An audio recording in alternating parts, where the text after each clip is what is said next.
The whole enterprise is crazy, and it's an absolute scam which is going to cost you a great deal. It's rather like paying monkeys, because what happens is the civil servants draw up the list, and if it's vote number 58 and the piece of paper says vote yes, you vote yes, and if it's number 59 and it says vote no, you vote no. It is an absolute farce. It is a complete sham masquerading as democracy.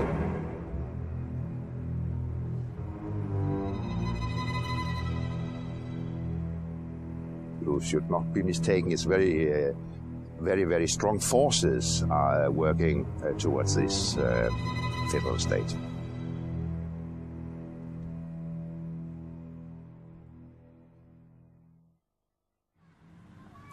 This is the village of Goudhurst. It's been said that if Kent is the Garden of England, then Goudhurst is the Garden of Kent.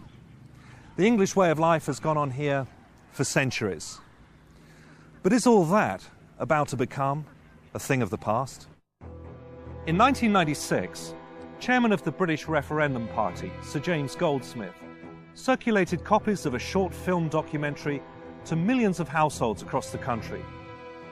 Frustrated by the lack of mainstream press coverage over what he saw as the dismantling of British sovereignty and independence by colluding politicians, Sir James's wake-up call to the people of Great Britain was stark and shocked many. What you're about to hear will both surprise and outrage you. It's the true story of Europe. It's the story the politicians don't want you to hear, because it shows how they've deceived us and betrayed our nation. Only in 1994 did Chancellor Kohl's foreign policy spokesman, speaking on behalf of the ruling party of Europe's dominant nation, Germany, clearly reveal the true plan. The plan is to create a federal European superstate. Into it will be merged up to 25 ancient European nations, including our own. This new country, called Europe, will have one parliament, one government, one court of justice, one currency, one flag, and one anthem. That has been the plan all along. But those who favoured it knew the people of Europe would never accept it. They would never willingly surrender their freedoms to become just a province in a vast European superstate. So what did the politicians do? They conspired to keep the truth from the people. So what is the truth behind the European Union? Is it, as our politicians keep telling us, Britain's best hope for the future? A chance to regain some of that lost prestige on the world stage by being at the centre of Europe?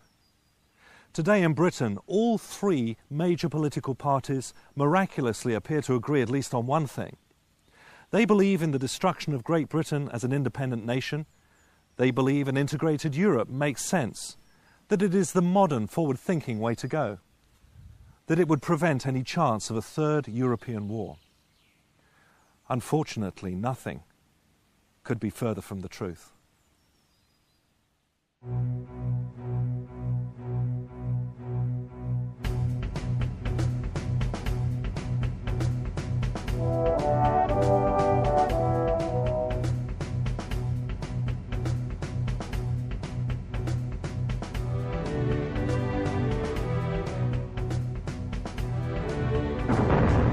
The need to unite Europe grew understandably out of the devastation left behind after two catastrophic world wars.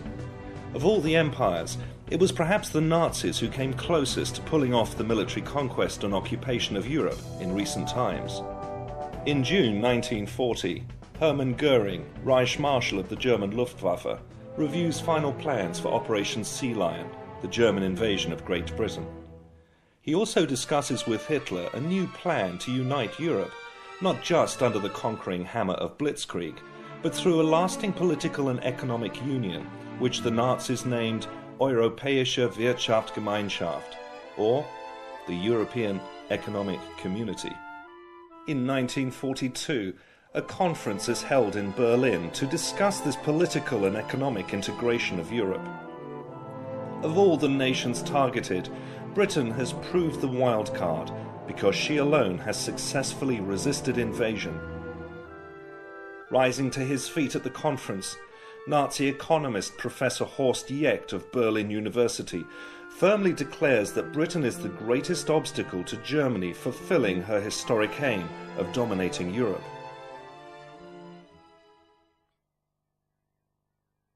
Winston Churchill also believed Britain had an incompatible destiny with that of the continent. Referring to the United Kingdom's reliance on her overseas trade, Churchill stated, "If Britain must choose between Europe and the open sea, we will choose the sea." Both Churchill and Jecht were independently remarking on the same phenomenon Napoleon had noticed 150 years before. That Great Britain was a global trading power, and the nations of Europe weren't.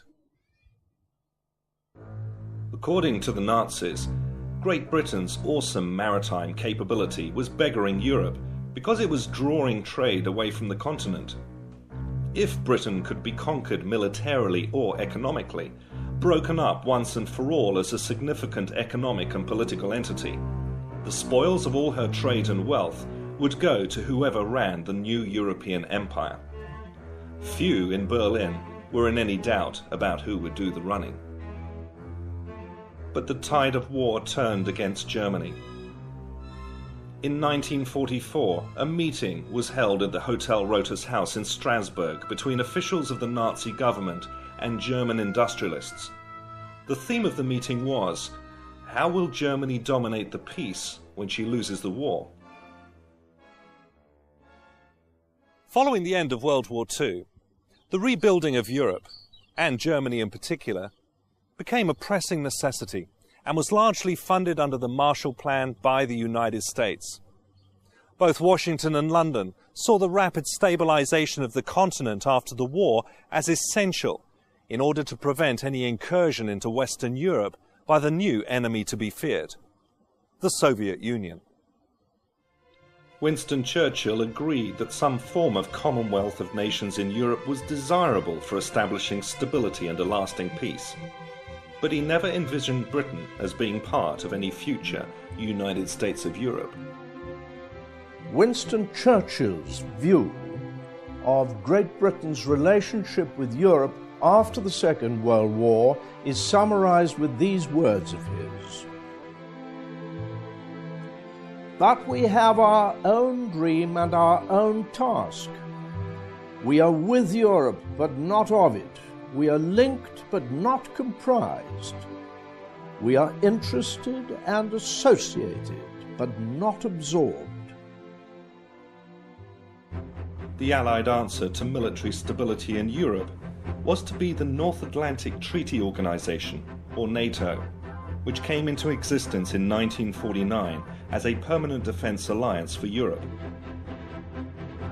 The European Union officially began life as the European Coal and Steel Community in 1951, a modest industrial cooperation between France, Germany, Italy, Belgium, Luxembourg and Holland.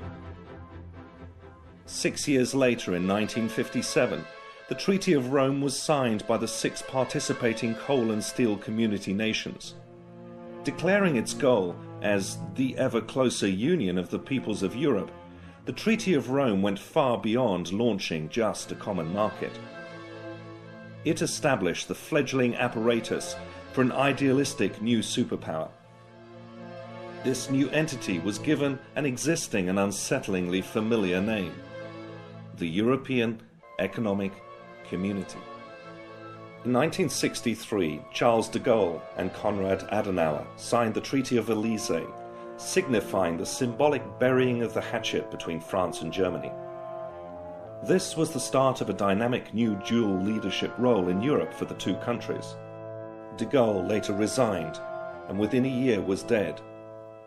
Britain was invited to submit yet another application to join the EEC. This time, Edward Heath, now as Britain's Conservative Prime Minister, signed the Treaty of Rome and took Britain into the common market on New Year's Day, 1973. Responding to deep concerns within his own country that joining the EEC would compromise Britain's national sovereignty and independence, Heath sought to reassure the British people in a government white paper. He wrote, "There is no question of Britain losing essential national sovereignty. The master plan, of course, was well known to Edward Heath, Lord Hailsham and their colleagues in Brussels. It was the eventual creation of a new European superstate out of 25 existing nations in Europe and Scandinavia, and Britain was going to be part of it. From 1973 onwards, the slow but consistent transfer of power from Westminster to Brussels through successive treaties our own politicians signed became known as the acquis communautaire. It was nicknamed the ratchet, for once powers had been given to Brussels by the member state, they could never be returned.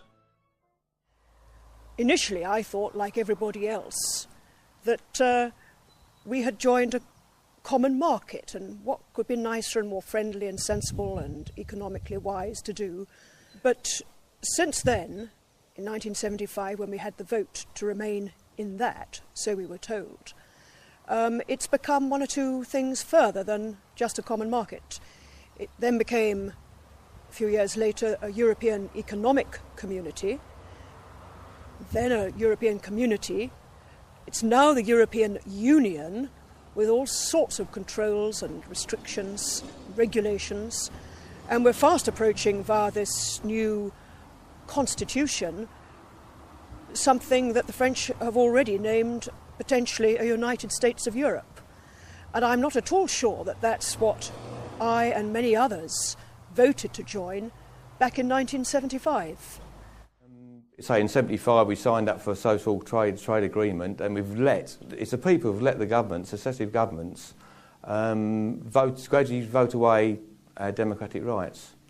This government has no right to sign us up to the Constitution without the will of the people. But we need the will of the people to stop it. It's no use coming down in 5 years' time, we've signed up to it, we can't get out of it, and the people say, well, we don't want it. It's up to the people of the day to say no.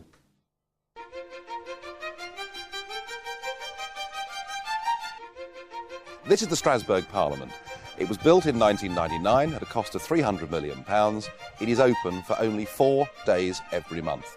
What happens at the end of that 4 days is we load our offices into tin boxes, and then lorries arrive downstairs and drive the whole lot nearly 300 miles up to Brussels, where the boxes are unpacked for the next 3 weeks when we're supposed to be there, and then it's all brought back again. This whole process of shifting the administration and the staff from one home to another is costing the European taxpayer over €100 million a year. It is the biggest scam in human history. We're not talking about billions of pounds, we're talking about trillions of pounds. Why a country which has been independent for 900 or more years would ever wish to involve itself in such political chicanery and nonsense as something which defies anyone who is sane. And only now have we got just about 14 or 15 months before they rivet on us a pan-European constitution which would be superior to our own splendid constitution, one which is the pride of the world and pioneered the way for sensible living. And here we are giving it all away. The political aim is to develop the framework for a real European Union constitution. And in my opinion, this means building up a European federal state. In black and white, the draft constitution wording confirms Brussels will exercise competence and primacy over member states' own laws.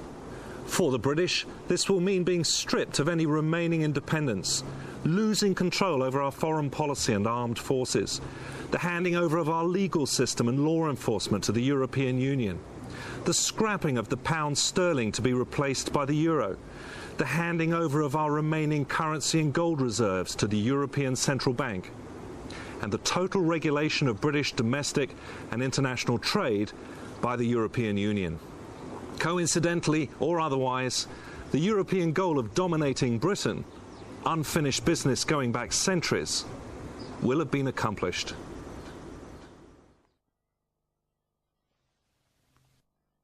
Most have already noticed that the job of running Britain is increasingly being carried out in Brussels not by British politicians, but by unaccountable foreign committees most in this country have never even heard of, let alone voted into power.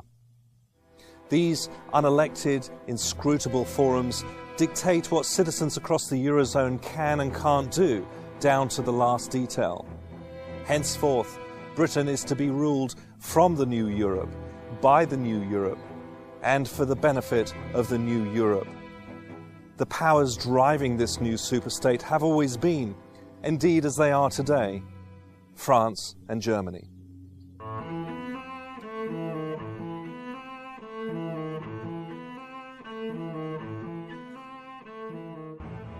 Lindsay Jenkins worked as a senior civil servant in the British Ministry of Defence for almost 10 years and spent a further 10 working for British and American investment banks in the City of London.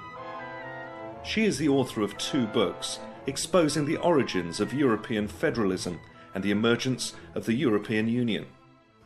Today, over 80%, that is 80%, of everything that goes through the House of Commons and the House of Lords merely rubber stamps Brussels. And there is an awful lot of it. We have recently celebrated, if that is the right word, our 40,000th directive from Brussels. And having attacked central government, now Brussels is attacking our local government structure. So we have lost, just to recap, in the following areas. We have lost 100% of our control, or near enough, over the environment. The British scenery, countryside, everything that comprises environment, including health and safety regulations, absolutely everything. We have lost near enough 100% control over our fishing. We have lost 100% control over our farming. And we have lost 100% control over our trade policy. And that last is of particular significance when you consider that Britain is the 4th largest economy in the world, and we do more trade per head of population than any other country in the world by far.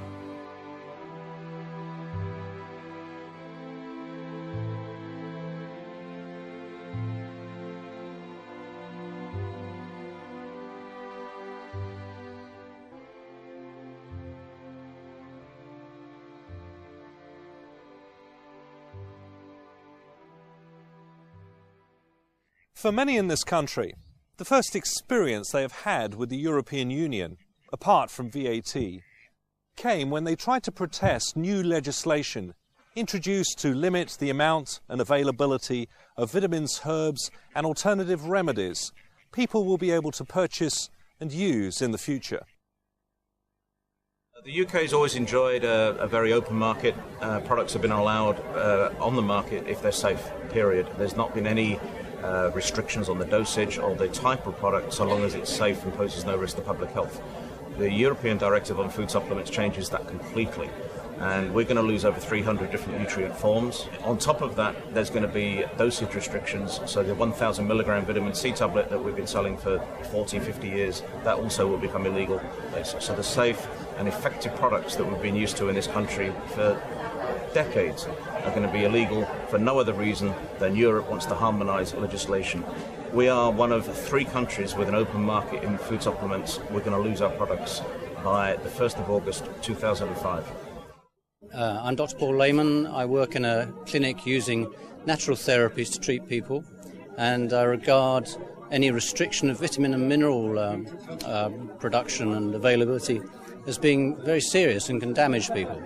We use huge numbers of supplements for our patients that we feel very definitely need it, and they respond very well with them. Most people in Britain today believe that the European Parliament works in a similar way to Westminster. So many thousands of British citizens have written to their MPs and MEPs protesting these and other directives. But do MEPs actually have the power to change the food supplements and herbal directives, or indeed anything? So what are MEPs for? Well, I'll tell you. MEPs are here to vote, and to vote often and to vote regularly. Sometimes we vote up to 450 times in the space of 80 minutes. Now, I have to confess, hands up, I don't know what's going on half the time. I haven't even read all of the documents, so massive are they. Now, it could be that my fellow MEPs down there are all Albert Einsteins and all absolutely understand what's going on. But I suspect that's not the case.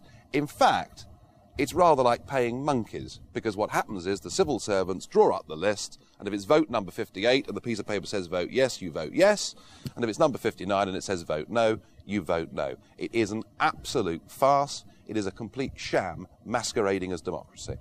Okay. In 15 minutes' time, we have to go down to the European Parliament and to fulfil our function as members of the European Parliament, which means we have to vote. So what we're about to do now is, with our assistants, who've done a massive amount of reading and work behind the scenes, they are effectively going to tell us what to do. Look at it. I mean, look how many votes there are. What have we got? Yeah. So there's about, in fact, now look at that. This is a classic example of EU voting.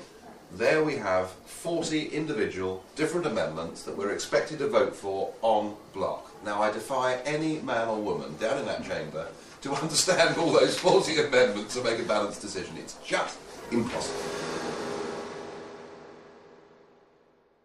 Laws of the European Union are drafted not by the Euro Parliament, but by the EU Commission, one of three powerful forums in which the true might of the Union resides. Members of these forums are not elected to their positions, nor, we are told, will they ever be. When cornered, politicians and public servants routinely tell the British that the EU is just a trading partnership. Yet, underneath the surface, a different picture has emerged. In 2001, a market trader was convicted for selling a pound of bananas weighed using British imperial measures instead of grams and kilos. British District Judge Morgan, in passing judgment upon the hapless metric martyr, stated, "We are now living under a new legal order. The 1972 European Communities Act was a one-off, not an ordinary treaty, but a new way of life. These are new constitutional powers. The British Parliament surrendered its sovereignty in 1972. European laws have overriding force with priority over our British laws. The articles on the supremacy of the British Parliament are now only of historical perspective. They are non-binding." We asked constitutional expert John Bingley whether our politicians were entitled to abandon the rule of law by handing over the powers of British governments to a foreign power. The answer is simple: no. We have much written constitution which is not really fully appreciated in this country. And these documents, the Bill of Rights and Declaration of Rights, along with Magna Carta and many other legal instruments, make it quite plain that allegiance is owed to the Queen, and that allegiance is returned by her through the contract of her coronation oath to the people. And that is not something which may be broken, and our politicians are not entitled to break their oaths of office. It follows, therefore, that no government, with or without a popular mandate, may transfer sovereignty on a temporary or permanent basis to a foreign power that owes no allegiance to the British Crown and is unaccountable to the British people. The new European justice system currently being introduced into the UK is known as corpus juris, literally body of law. Corpus juris is designed completely and permanently to overhaul the British justice system and will include the following: the scrapping of trial by jury. Henceforth you will face a state-appointed judge who will pronounce you guilty or not guilty. The scrapping of habeas corpus. You are liable to summary arrest without charge. Under corpus juris, you can be detained without charge or any evidence being presented against you for up to 9 months. The scrapping of innocent until proven guilty. Henceforth, a citizen must prove his innocence against the combined machinery of the state. The scrapping of double jeopardy, or not being tried for the same offence twice. Under EU sanction, Jack Straw, while Home Secretary, gave prosecutors leave to appeal not guilty verdicts if desired. Technically, this could be done repeatedly until the required conviction is secured. The scrapping of non-disclosure. Henceforth, under corpus juris, any previous convictions you have will be made available to the court before your trial begins. There is no presumption of innocence. The French system, or the continental system broadly, the droit administratif, places everything, the subject of the foreign or continental countries, have no rights at all. An Englishman has full liberty, except under the due restriction of law. Under the droit administratif, you have no rights except those that are allowed to you by the state. This fundamental difference is very important because it's now leading, with the takeover of the EU situation, we are now leading to a state whereby we too will come under the droit administratif. And this will stop us having a right to trial by jury. And that in itself is a back door to a dictatorial arrangement. The officials themselves, we learn, and we only learn it step by step, have total immunity from everything. That is, from the criminal law throughout the member states. They seem to have extraordinary powers, but as I say, nobody knows quite what. Then, gradually, incrementally, they acquire extra powers. They acquire powers to look at terrorism. What they are precisely, we're not quite sure. They also have powers to look at fraud. What they are, we're not quite sure. For centuries, it has been the British citizens' most basic right to vote in 100% of the members of Parliament who govern their country, or alternatively vote them all out and sack them if they don't perform. For instance, the basic principle that one Westminster Parliament can always change what the past Parliament did. That's the core of democracy, that you can elect a new Parliament and then you can have a new law. This core doesn't exist in the EU, and it doesn't exist with the constitution we are building now. As more and more EU-sanctioned taxation hits the British taxpayer, from local council tax increases to higher national insurance levies, how many even appreciate the true price of what European Union membership has actually cost Britain?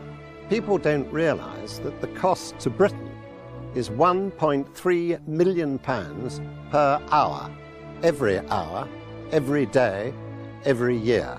And the way that figure will go is upwards, not downwards.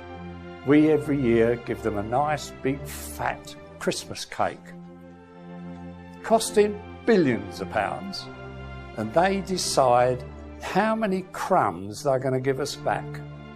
They don't flannel me, but unfortunately are flanneling a lot of people in this country.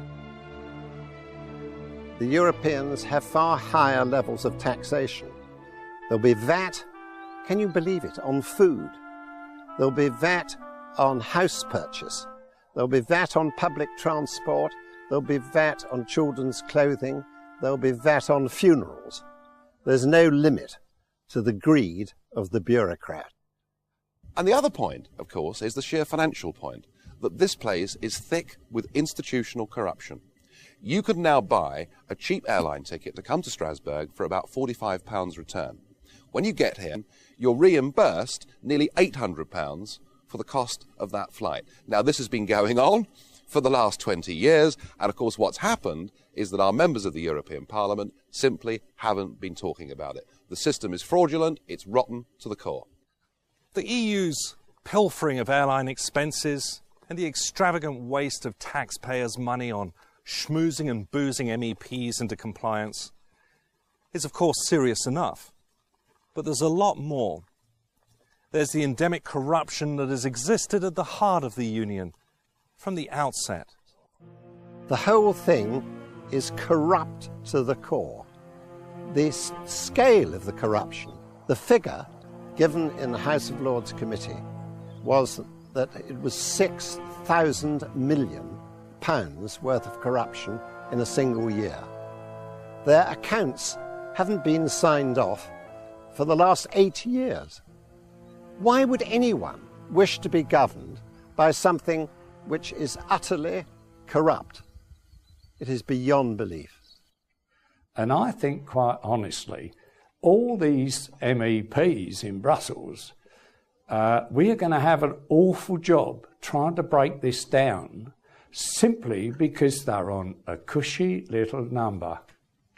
And that has always been the problem with not only the MEPs, but our own government. They're too busy feathering their own nest. In 1998, a man called Paul van Buitenen, who worked in the European Commission, decided that fraud, waste, mismanagement, corruption and nepotism had become so bad that no longer could he hold his peace, and he went public and became the first whistleblower. It turned out that, in fact, all of his claims were right, and the entire European Commission were forced to resign in disgrace. The president of that commission, Jacques Santer, is now here as a member of the European Parliament for Luxembourg. And Commissioner Kinnock, who was one of the 20 that had to resign, is now a vice president of the European Union and has been put in charge of sorting out fraud. Well, how well has he done? Well, there's now another whistleblower. Her name's Marta Andreasen. She went to Commissioner Kinnock. She said, look, I'm sorry, Commissioner Kinnock, but I cannot sign off these accounts. You're using a cash-based system. You're not using double-entry bookkeeping, which incidentally was invented in the late 14th century. She said, I cannot sign off these accounts as being a true and accurate record of the EU's finances, and for her trouble, she's been suspended pending an investigation. Everybody talks about reforming fraud within the European Union.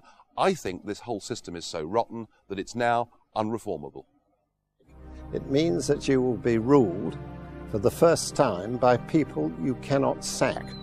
Why would anyone want to do that voluntarily? It's the politicians of all three major parties who are all hell-bent on ever closer union.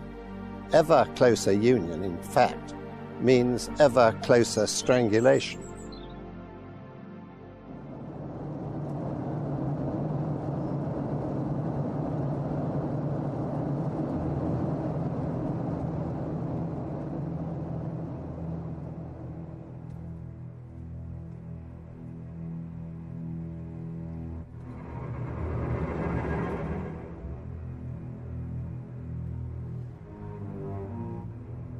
Being part of the European Union will mean Britain will permanently lose control over her armed forces and foreign policy. The new European army, so enthusiastically pushed by France and Germany, in effect threatens NATO, the organisation that has kept peace in Europe for the past 50 years. They can use our armed forces, the Crown forces, the Army, the Navy and the Air Force, in the European Rapid Reaction Force. And imagine our forces being under the command of some perhaps French or German general. And then there's the euro. Joining it will be irreversible, according to Hans Tietmeyer, former president of the German Bundesbank. Monetary union is a path of no return, he states. No subsequent revision or withdrawal of any kind is either legally or politically provided for. Britain's economy traditionally tracks that of the United States because of our heavy trading on the dollar. So what would be the effect of joining the euro and tying Britain's economy into this one-size-fits-all arrangement with the other nations of the EU? Brussels wanted to know too, which is why in October 1990 Britain joined something called the European Exchange Rate Mechanism, a dress rehearsal for the euro and monetary union, which effectively locked the British pound into other EU currencies. 23 months of chaos followed. British business suffered its worst recession in 60 years. 100,000 UK businesses went to the wall. Unemployment doubled from 1.5 to 3 million. More bankruptcies were filed than in any previous 2-year period ever. Repossessions of property increased 7-fold. By 1993, over 500,000 of us were at least 3 months in arrears on our mortgages. Britain lost estimated reserves of 68 billion sterling. And as someone once put it, you may be very friendly with your neighbours, but would you actually hand over complete control of your bank account to your friendly neighbours? Quite probably not. And that's precisely what we would be doing if we joined the euro. And if you're in Ireland or in Latvia, the euro is going to be great because you're having everything paid for. Unfortunately, it's by us. And I don't think we can afford or sustain that level of payment for that amount of time.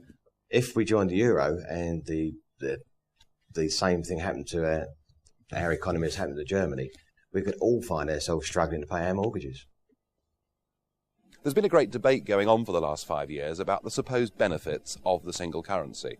We're told that business needs it, and we're told above all that it's good for jobs. Well, how's it working out 3 years down the road? Well, in Germany, just 2 miles across the border, there are now 4.6 million people unemployed. They are experiencing exactly what we experienced during ERM back in the early 1990s. They cannot set their own interest rates to set their own economy. And the great risk of joining the euro is that you can finish up totally out of sync with the rest of the European economy, and there's nothing that your democratically elected government can do to alter it. There exists on the continent a massive unfunded pension debt run up by German, French and Italian politicians, and it's been estimated at £1,300 billion. And that would be something which we, the British people, would be expected to contribute. But how could Britain ever free herself from the European Union through military action if all her armed forces were under EU command? And in the unlikely event that she did regain her independence, how could Britain relaunch her own currency if she had handed all her gold and currency reserves over to the European Central Bank?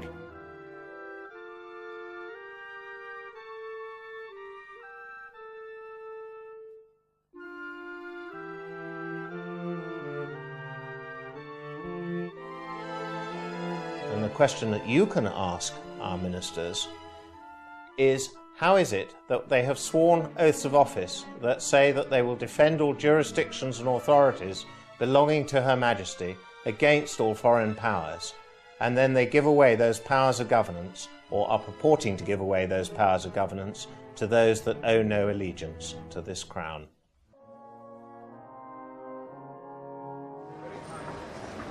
Well, today the European Parliament has voted on the admission of 10 new member states. I have to tell you that I was one of only 22 members of a House out of 626 that voted for those countries not to join.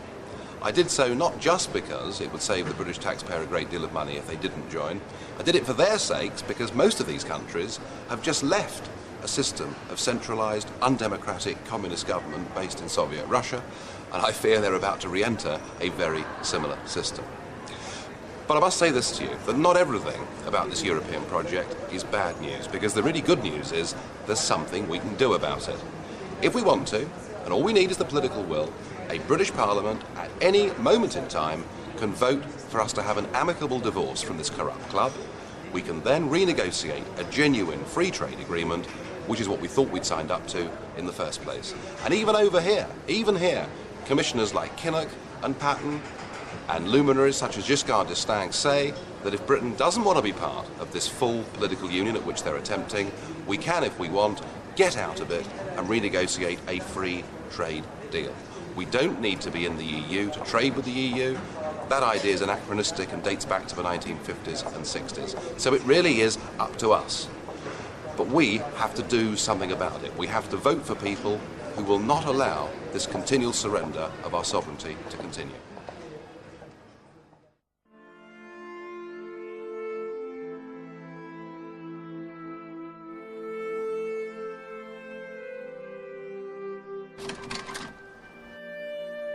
If we don't do something about it in the next couple of years, it's goodbye democracy and everything which we've fought for centuries. Time is running out. I think Britain joining the EU contradicts the British Constitution and the common law. The Magna Carta, the Declaration of Rights and the Bill of Rights and the monarchy are undermined, and I see the danger of British people losing their rights and liberties by joining the EU.